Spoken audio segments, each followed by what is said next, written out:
हिंद। आज की वीडियो बहुत ही इंपॉर्टेंट होने वाली है उन सभी के लिए जो नया बिजनेस शुरू करना चाहते हैं या कर चुके हैं या बिजनेस कर रहे हैं, पर किन्हीं कारणों से वो मार्केट में अपना पैर जमा नहीं पा रहे हैं। लाखों के नुकसान से आपको ये वीडियो बचा सकती है। किस प्रकार से अगर आपको बिजनेस नहीं करने दिया जा रहा है तो आप कैसे अपने आप को और अपने बिजनेस को बचा सकते हैं, इस वीडियो को पूर्ण एंड तक देखना और हमारे चैनल को स्टडी टिप्स को सब्सक्राइब और लाइक जरूर करना। तो बात करते हैं कि भारत में एक कानून है कंपटीशन एक्ट, जिसमें ये लिखा गया है, जिसमें ये कुछ समझा गया है कि अगर कोई व्यक्ति भारत में व्यापार करना चाहता है, ट्रेड करना चाहता है, तो उसे ट्रेड करते हुए कोई दिक्कत ना आए। कैसी दिक्कत सर? अरे भाई, कुछ लोग जैसे पुराने जमाने में होते थे कि वो अपना ही कंट्रोल रखते थे, नए बंदे को, नए व्यक्ति को आने नहीं देते थे। अगर कोई आ भी जाए तो प्राइसेस का कंट्रोल अपने हाथ में रखते थे कि वो आपके साथ कंपीट ही नहीं कर पाता था। अगर आपके प्राइस है 1000 रुपीज, एक मान लीजिए एक शर्ट के, तो वो उसके अगर 1500 आ रहे हैं तो वो 1000 तक आ ही नहीं पाता था। कारण कि क्या था कि उसे लेबर नहीं सही मिलती थी, उसे रॉ मटेरियल नहीं ठीक रेट पे मिलता था। तो इस प्रकार की सारी प्रॉब्लम्स का सॉल्यूशन कहां है? सॉल्यूशन है कंपटीशन एक्ट 2002। सीए फाइनल में पेपर 6D है इकोनॉमिक लॉ, उसी का पहला चैप्टर मैं आज डिस्कस भी कर रहा हूं। जो स्टूडेंट्स मेरे सीए फाइनल के मेरी इस वीडियो को देख रहे हैं उनके लिए ये वीडियो बहुत इंपॉर्टेंट है। कंपटीशन एक्ट 2002 की बात करेंगे तो जो बिजनेसमैन देख रहे हैं उनको बताऊं कि कंपटीशन होता क्या है। कंपटीशन एक ऐसी चीज है, एक ऐसी टर्म है जो कंपटीशन एक्ट में वैसे तो डिफाइन नहीं है, परंतु ये एक ऐसी मार्केट है जहां पर जो बेचने वाला है वो इंडिपेंडेंटली, आजाद रूप से जो खरीदने वाला है उसकी तक पहुंच करे और उसे अपना प्रोडक्ट, अपनी सर्विसेज दे सके। किस लिए? कि वह अपना प्रॉफिट कमाए, अच्छा सेलर यानी अच्छा, और अपना प्रोडक्ट या सर्विसेज को बेचे और बिजनेस को ग्रो करे, यानी फ्री होता है, इंडिपेंडेंटली वो कर सके। इसका मतलब कंपटीशन का यह है कि ये एक ऐसी मार्केट जिसमें सेलर और बायर फ्री हैं। ठीक है जी, तो इसको फ्री ट्रेड बोला भी जाता है। अब आप जब अगर न्यू बिजनेस कर रहे हैं तो आपको ये देखना है कि आप किस मार्केट में सप्लाई कर रहे हैं, सप्लाई ऑफ गुड्स और सर्विसेज। आप एक मान लीजिए एक आपने जैकेट बना दी, वो जैकेट का आपने प्राइस रख दिया 200 रुपीज, पर आपने वो जैकेट उस मार्केट में सप्लाई करी जहां पर बहुत ही गरीब लोग रह रहे हैं, जिनके पास प्रति जैकेट 200 पे करने के भी पैसे नहीं है। तो मार्केट का ध्यान रखकर ही आप सप्लाई करें कि जिस मार्केट में आप सप्लाई करने जा रहे हैं उस मार्केट में वो लोग खरीदने वाले हैं या नहीं। एक मार्केट और है, मान लीजिए यहां पे बहुत रिच लोग हैं कि वो पे कर सकते हैं। तो मार्केट का कंसेप्ट बड़ा इंपॉर्टेंट है। इकोनॉमिक लॉ हमें यह जानकारी देता है। तो जो नए बिजनेसमैन मेरे दोस्त मेरी वीडियो को देख रहे हैं तो पहले देखें कि आप जो सप्लाई करने जा रहे हैं, जो आप बेचने जा रहे हैं, जिस मार्केट में जा रहे हैं वहां पर इनकम कैसी है, लोगों की इनकम कैसी है, क्या वह खरीदने वाले हैं। ये इंडिविजुअल की बात ही नहीं, अगर कोई आपसे होलसेलर भी खरीद रहा है, ठीक है, क्या वो ऐसा होलसेलर आ रहा है जो आपका प्रोडक्ट का प्राइस पे करने की कैपेसिटी में है, क्या वो ऐसा ही ढूंढ रहा है। इसी प्रकार ऐसा रिटेलर आ रहा है जो आपकी प्रोडक्ट की पेमेंट करने के लायक है। तो ये भी आपको बिजनेस करते हुए सोचना है। ठीक है जी, तो इस प्रकार से अब कंपटीशन पे आते हैं कि होता क्या है कि कुछ लोग ना संस्था बना लेते हैं, ठीक है, बॉडी ऑफ इंडिविजुअल या एसोसिएशंस बना जाते हैं, ठीक है, जिसमें वो लोग इकट्ठे हो जाते हैं और ये मान लीजिए कुछ लोग इकट्ठे हो गए, ये कहते हैं कि इस इंडस्ट्री में जो प्राइस है ना वो इतना ही रहेगा, कि उनके हिसाब से ही प्राइस चलेगा। तो उससे क्या होता है कि नए प्लेयर को या कंज्यूमर को सस्ती चीज नहीं मिल पाती। जैसे कि सबसे बेस्ट एग्जांपल है टेलीकॉम सेक्टर, कि जब तक सभी कंपटीशन नहीं वहां पे बढ़ा, जियो नहीं आया, तब तक एयरटेल के प्राइस, ठीक है, कितने हाई थे, वोडाफोन के कितने हाई थे, ठीक है जी, आइडिया के कितने हाई थे, हम लोगों ने सब यूज किया है, तो कितना पैसा पे करना पड़ता था। पर जैसे ही इस मार्केट में कंपटीशन बढ़ा, गवर्नमेंट ने पॉलिसीज बनाई, जियो की एंट्रेंस हुई, प्राइसेस कम हो गए। ये सारा इंपैक्ट कंपटीशन एक्ट 2002 का था। तो सरकार के नियम है, अगर कोई व्यक्ति किसी भी मार्केट में काम करना चाहता है तो वो फ्रीली इंडिपेंडेंटली काम कर सकता है। क्या काम करेगा कि वो अपना प्रोडक्ट, अपनी सर्विसेज बेचेगा, सप्लाई करेगा, प्रॉफिट कमाने के लिए, सेल को बढ़ाने के लिए। ठीक है स्टूडेंट्स, तो ये अगर कोई दूसरा व्यक्ति, कोई ऐसी एसोसिएशन है जो इस प्राइजेस को, सेल को या डिस्ट्रीब्यूशन को या प्रोडक्शन को, उत्पादन को कंट्रोल कर रहे हैं, कि वो कह रहे हैं कि जी कुछ लोगों ने प्रोडक्शन को, सेब की प्रोडक्शन हो रही है, उन्होंने कंट्रोल कर ली कि नहीं भाई हम मार्केट में सप्लाई नहीं करेंगे। जब सप्लाई नहीं करेंगे तो डिमांड ज्यादा है तो प्राइसेस अप हो जाएंगे। तो जब अप होंगे प्राइसेस तो अमीर लोग तो खरीद लेंगे, पर मार्केट में डिमांड ज्यादा होने के कारण, सप्लाई कम होने के कारण जो 50 रुपए प्रति केजी से मिल सकते थे वो 100 रुपए या 150 रुपए हो जाएंगे।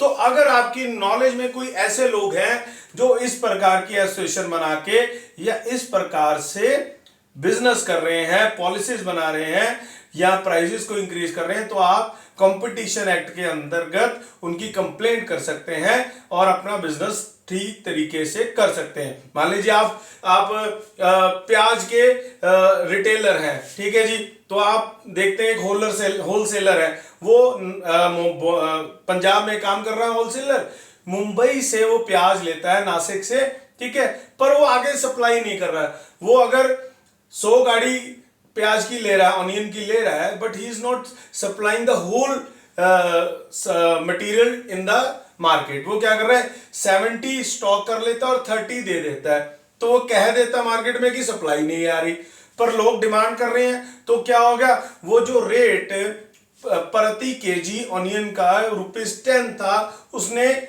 डमी एस्केलेशन कर दी, इंक्रीज कर दिया 40 to 50 रुपीज, की सप्लाई नहीं आ रही है। तो इस प्रकार की एसोसिएशंस या प्रैक्टिस को रोकने के लिए कंपटीशन एक्ट में प्रोविजंस दी गई हैं, जहां पर हैवी पेनल्टी और स्ट्रिंजेंट प्रोविजंस है। ठीक है जी, तो कंपटीशन एक्ट में स्टूडेंट्स के लिए बात है कि कितने सेक्शंस दिए गए हैं और कितने चैप्टर्स हैं। चैप्टर्स कुल मिला के बच्चों 9 हैं, टोटल 66 सेक्शंस हैं। ठीक है जी, अब ये आया कैसे बच्चों, याद रखना, हमारे जब भी आप इकोनॉमिक लॉ पढ़ेंगे तो सबसे पहले 1991 को याद रखना।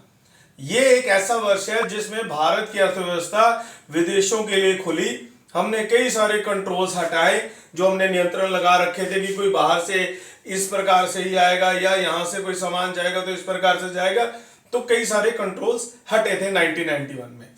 तो जब देश आजाद हुआ उसके बाद 1969 में पहली बार एमआरटीपी एक्ट लगा, monopolies and restrictive trade practices. ये सोच तो तब से चल रही थी कि किसी की मोनोपोली ना हो जाए एक व्यवसाय पर, एक धंधे पर, ठीक है, और उसके लिए नियम बना रखे थे।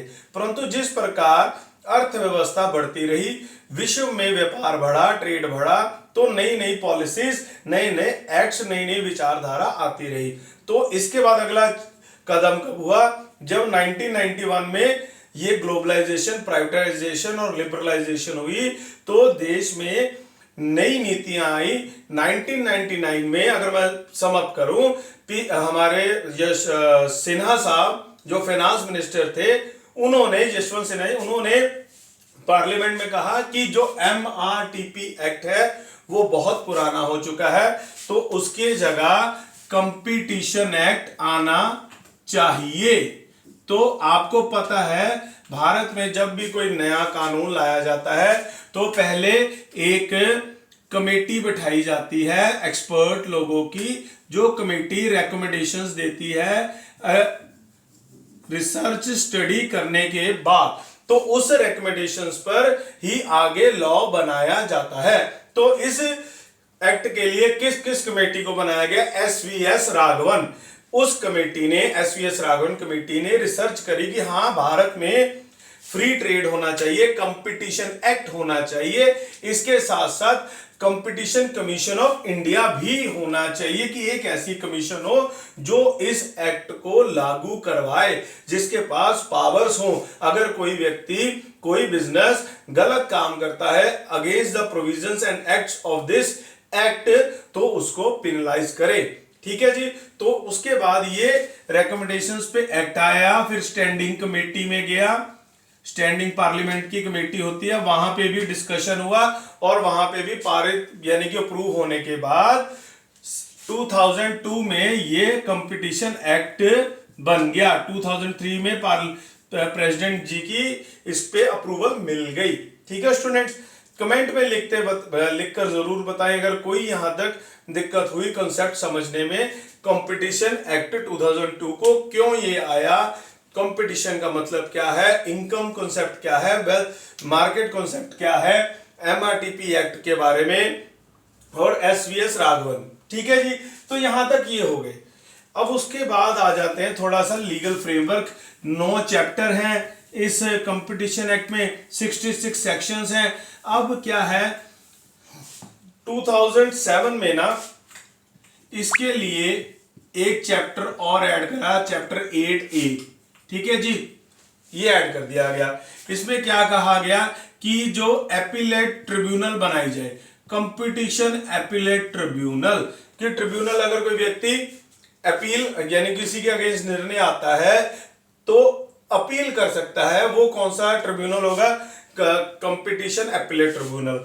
2017 में इस CAT कंपटीशन एपीलेट ट्रिब्यूनल को सब्स्टिट्यूट किसने कर दिया? National company law appellate tribunal, जो अंडर सेक्शन 410 कंपनीज एक्ट 2013 के अंडर बना हुआ था।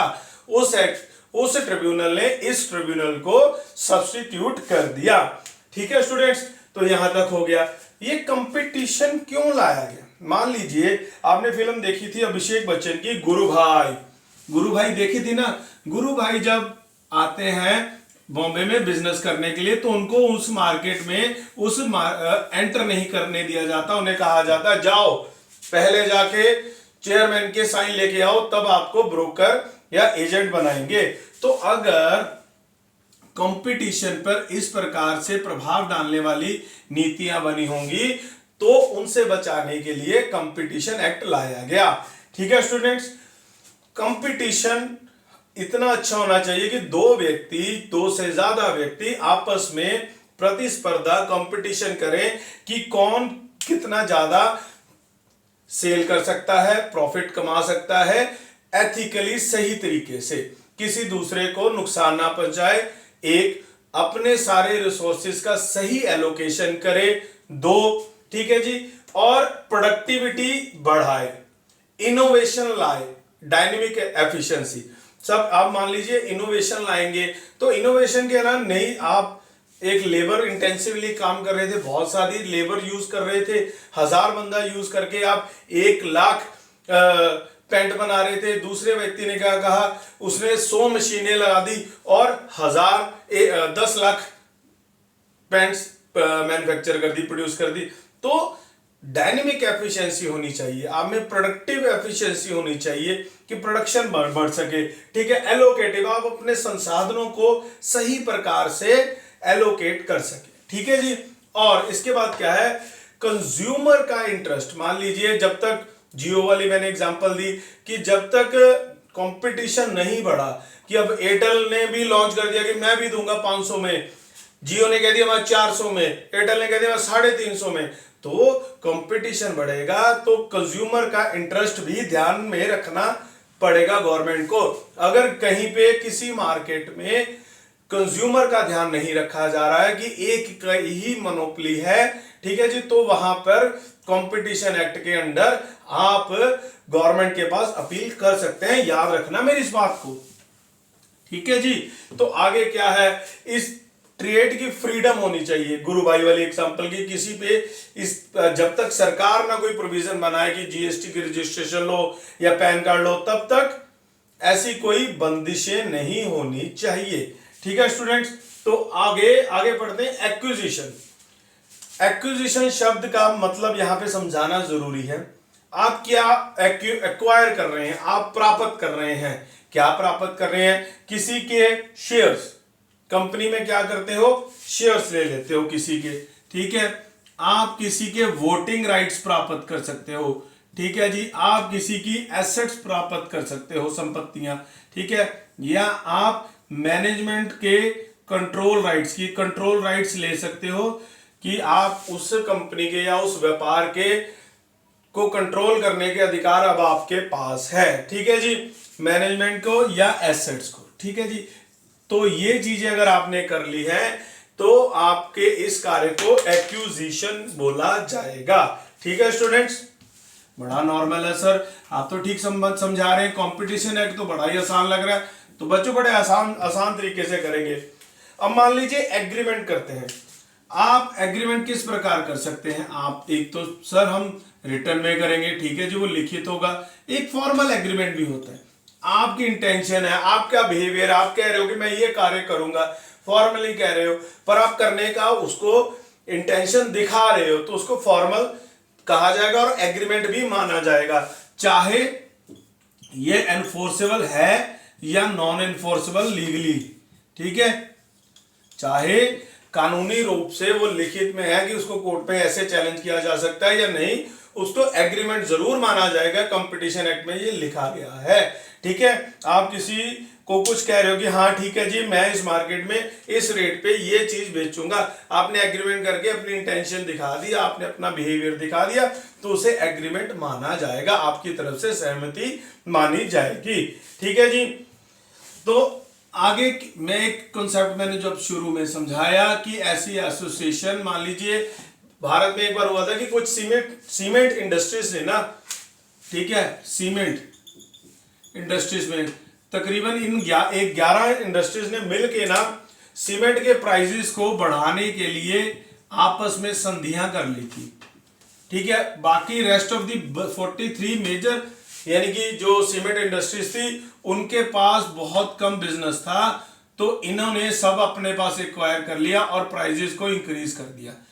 तो जब कोई लोग आपस में मिलकर ऐसी गलत प्रैक्टिस करते हैं कि जिससे मार्केट में गलत प्राइस बढ़े या प्रोडक्शन कम हो या सप्लाई कम हो, डिस्ट्रीब्यूशन जिसे कहते हैं, इस प्रकार के कार्य को कंपटीशन एक्ट में मना किया गया है और आप इसकी कंप्लेंट कर सकते हैं। तो कंपटीशन कमीशन ऑफ इंडिया ने इन पर करोड़ों रुपए का पेनल्टी लगा दिया था, तो इन्हें ये पे करनी पड़ी थी। तो इस प्रकार से जब कभी भी कोई ऐसा कार्य करता है तो उसको पेनल्टी पे करनी पड़ती है, प्राइसेस को इंक्रीज करने के लिए, प्रोडक्शन को कम करने के लिए, सप्लाई कम करने के लिए, ठीक है स्टूडेंट्स। इसी प्रकार से एयरवेज में भी हुआ था, एयरलाइन इंडस्ट्री में आप होता रहता है, कुछ एयरलाइंस इकट्ठी होके कह देती है हम तो जी इतने ही प्राइस लेंगे या ये टैक्स हम नहीं देंगे। तो इस प्रकार की जब एकजुटता दिखाई जाती है जो अगेंस्ट द लॉ होती है, तो कि जो अगेंस्ट द कंपटीशन प्रैक्टिस के अगेंस्ट होती है, तो उसकी मनाही है, ठीक है जी। कंज्यूमर एक शब्द का और मतलब बता दूं, ठीक है जी। कंज्यूमर कौन है? कंज्यूमर वह व्यक्ति, क्या वही व्यक्ति है जो एंड में यूज करता है। मैं बॉट कंपनी के हेडफोन लाया, मैं, ठीक है, लाया और यूज करने लग गया, ठीक है, क्या मैं कंज्यूमर हूं? मैं जिस रिटेलर से, जिस शॉपकीपर से ये हेडफोन लाया, क्या वह भी कंज्यूमर है? क्या होलसेलर जिसने इस रिटेलर को दिए, ठीक है, वो भी कंज्यूमर है? क्या बोट कंपनी कंज्यूमर है? नहीं सर, होलसेलर भी कंज्यूमर है, रिटेलर भी कंज्यूमर है, बोट के जो आप लेके आए हो आप भी कंज्यूमर हो। हाँ, बोट कंपनी तो मैन्युफैक्चरर है, या प्रोड्यूसर कह सकते हैं। तो कंज्यूमर केवल वही व्यक्ति नहीं है जो एंड में यूज कर रहा है, कंज्यूमर होलसेलर भी है, रिटेलर भी है और एंड यूजर भी है। तो उम्मीद करता हूं आपको आज की ये वीडियो काफी अच्छी लगी होगी। कृपया हमारे चैनल को स्टडी टिप्स को सब्सक्राइब और लाइक जरूर करें। धन्यवाद।